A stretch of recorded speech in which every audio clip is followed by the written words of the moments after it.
जब राष्ट्रपति ने देखा कि जो महिला अंदर आई है वह उनकी पूर्व प्रेमिका है जिसने उन्हें बेरहमी से त्याग दिया था। अपने पूर्व प्रेमी को ऐसी हालत में देखकर उनके मन में कई तरह की भावनाएं उमड़ पड़ी। उसके क्रूर त्याग को याद करते हुए उसके प्रति उनकी नफरत धीरे धीरे बदले में बदल गई। उन्होंने तुरंत उसे सारी शराब पीने का आदेश दिया। अगर वह ऐसा करती तो वह मेज पर रखे पैसे ले सकती थी। अपने बेटे की सर्जरी के लिए पैसों की सख्त जरूरत होने के कारण उस महिला के पास अपने आंसू रोककर आखिरी बूंद पीने के अलावा कोई चारा नहीं था। जैसे ही महिला मेज से पैसे उठाने लगी, राष्ट्रपति ने उसे रोक लिया और उसकी ओर फेंक दिए। उसे अपमानित करने के बाद राष्ट्रपति अंततः संतुष्ट होकर चले गए। महिला ने तुरंत अपने बेटे की सर्जरी का खर्चा चुका दिया।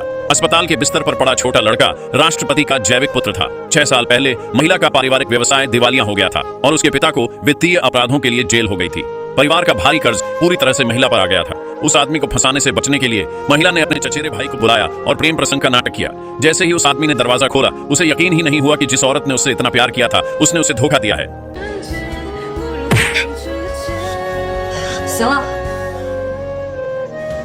नाटक के बाद वह औरत और उसके चचेरे भाई को चली गई।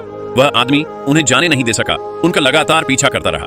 कार में बैठने के बाद महिला अपना दुख रोक नहीं पाई। उसके चेहरे पर आंसू बह निकले। महिला भी दुख से अभिभूत थी। दर्द के कारण लगभग गर्भपात हो गया था। कार का पीछा कर रहा आदमी भी एक गंभीर कार दुर्घटना का शिकार हो गया। 6 साल पलक झपकते ही बीत गए। महिला ने अपने बेटे को अकेले ही पाला। दुर्भाग्य से वह जन्मजात हृदय दोष के साथ पैदा हुआ था। अपने बेटे के इलाज का खर्च उठाते हुए उसे उसके पिता के भारी कर्ज भी चुकाने पड़े। पैसे कमाने के लिए महिला ने डॉक्टर के परिवार के गुस्से से निपटने के लिए प्रेमिका होने का नाटक किया। लेकिन जब वह डॉक्टर के परिवार के स्वागत समारोह में पहुंची तो उस आदमी को देखकर दंग रह गई जिसे उसने 6 साल से अपने दिल में दबा रखा था।